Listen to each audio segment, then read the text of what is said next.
Hey guys, it's Drew here. I wanted to make a video on an experimental fertilizer that I'm using.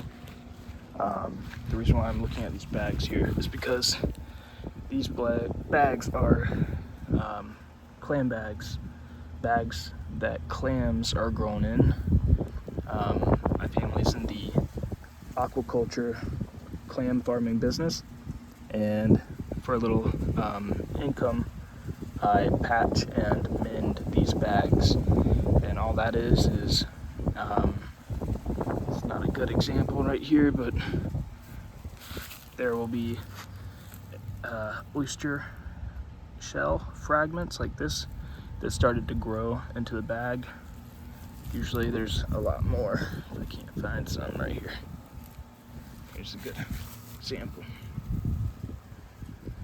Okay, like this one here and here.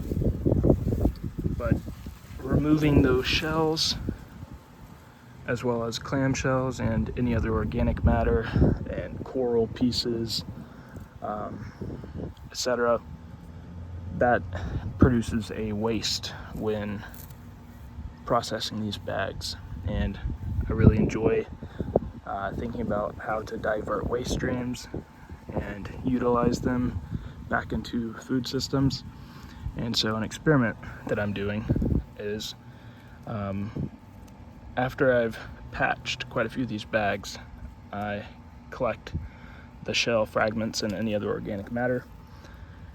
And what I do with those is put them in a bucket, clean them, and then add vinegar.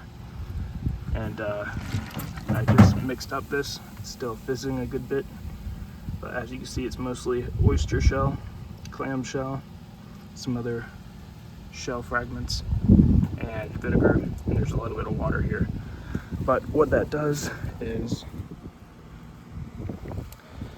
so vinegar is acetic acid, shells are calcium carbonate, and when you combine the two, it produces calcium acetate, and that is a good fertilizer input.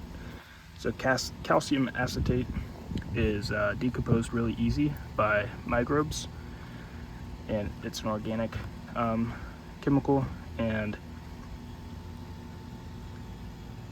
plants can use the calcium.